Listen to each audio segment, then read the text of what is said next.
നിങ്ങളാരും പാപത്തിൻ്റെ ചതിയാൽ കഠിനപ്പെടാതിരിക്കേണ്ടതിന് ഇന്ന് എന്ന് പറയുന്നിടത്തോളം നാൾ തോറും അന്യോന്യം പ്രബോധിപ്പിച്ചുകൊള്ളുവിൻ.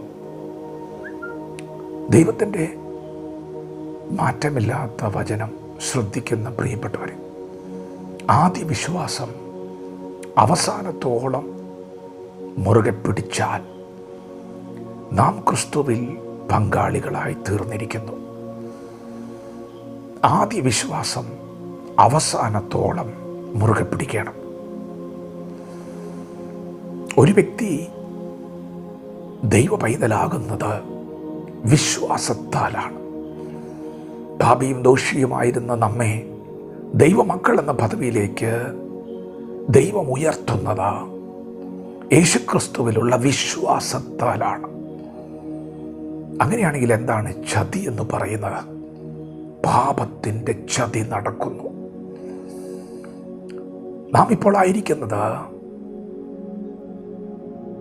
പാപശരീരത്തിലാണ്. നമ്മുടെ ശരീരത്തിൻ്റെ വീണ്ടെടുപ്പ് നടന്നിട്ടില്ല. ഒരു ക്രിസ്തു വിശ്വാസിയുടെ ആത്മാവിൻ്റെ വീണ്ടെടുപ്പ് നടന്നു എങ്കിലും ശരീരം ബലഹീനമാണ്. പാപം നിന്റെ വാതിക്കൽ കിടക്കുന്നു, അതിൻ്റെ ആഗ്രഹം നിന്നോടാണെന്ന് എഴുതിയിരിക്കുന്നത് പോലെ നിങ്ങൾ ഒരു യുദ്ധമുഖത്താണ്. നിങ്ങളുടെ ശരീരം ബലഹീനമാണ്. പ്രിയപ്പെട്ടവരെ, നിങ്ങൾ ആത്മാവിൽ സഞ്ചരിക്കുന്നില്ലെങ്കിൽ, നിങ്ങളുടെ അകത്തെ മനുഷ്യൻ ബലപ്പെടുന്നില്ലെങ്കിൽ, നിങ്ങളുടെ വിശ്വാസം വ്യാപരിക്കുന്നില്ലെങ്കിൽ, പിന്നെ വെളിപ്പെടാൻ പോകുന്നത് പാപസ്വഭാവമാണ്. ആ പാപസ്വഭാവത്തിൽ ഏറ്റവും മാരകമായ പാപം അവിശ്വാസമാണ്. അവിശ്വാസം ബന്ധത്തെ തകർക്കുന്ന പാപമാണ്. പാപത്തിൻ്റെ ചതിയാൽ നിങ്ങളുടെ ഹൃദയം കഠിനപ്പെട്ടു പോകാൻ സാധ്യതയുണ്ട്. ദൈവം നിങ്ങളുടെ വലം കൈക്ക് പിടിച്ചിരിക്കുന്ന എന്നതാണ് വചനം. നിങ്ങൾ അവൻ്റെ ഉള്ളം കയ്യിലിരിക്കുന്നു എന്നതാണ് വചനം. നിങ്ങൾ ദൈവമക്കളാണ് എന്നതാണ് വചനം. ദൈവം ലോകാവസാനത്തോളം നിങ്ങളോട് കൂടെയുണ്ട് എന്നുള്ളതാണ് വചനം. ഞാൻ നിന്നെ ഒരു നാൾ കൈവിടുകയില്ല, ഉപേക്ഷിക്കുകയില്ല എന്നതാണ് വചനം. വചനം പറയുന്നത് ദൈവം അടുത്തുണ്ടെന്നാണ്, ദൈവം നിൻ്റെ കൂടെയുണ്ടെന്നാണ്. ഈ വചനവുമായി ബന്ധപ്പെടാതിരുന്നാൽ, ഈ വചനവുമായി നമുക്കൊരു കണക്ഷനുമില്ലെങ്കിൽ, പിന്നെ നമ്മിൽ വെളിപ്പെടാൻ പോകുന്നത് പാപശരീരത്തിൻ്റെ സ്വഭാവമാണ്. അത് കവർന്നെടുക്കുന്നത് വിശ്വാസത്തെയാണ്. വിശ്വാസം നഷ്ടപ്പെട്ടാൽ പിന്നെ നമ്മിൽ വരാൻ പോകുന്നത് അവിശ്വാസമുള്ള ദുഷ്ടഹൃദയമാണ്.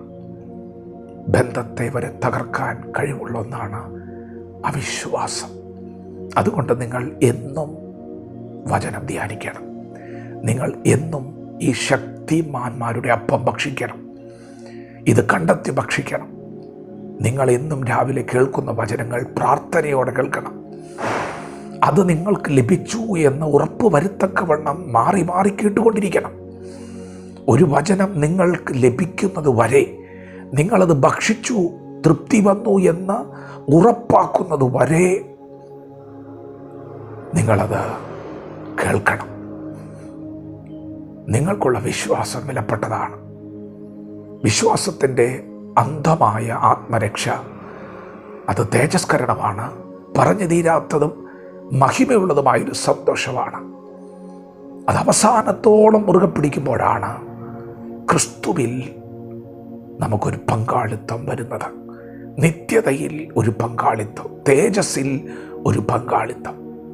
പ്രിയപ്പെട്ടവരെ, ആദ്യ വിശ്വാസം നഷ്ടപ്പെടാതിരിക്കുവാൻ ദൈവവചനത്തോട് പറ്റിയിരിക്കുക. ദൈവം നമ്മെ ഓരോരുത്തരും ഈ പകൽ അനുഗ്രഹിക്കുമാറാകട്ടെ. ആമേൻ.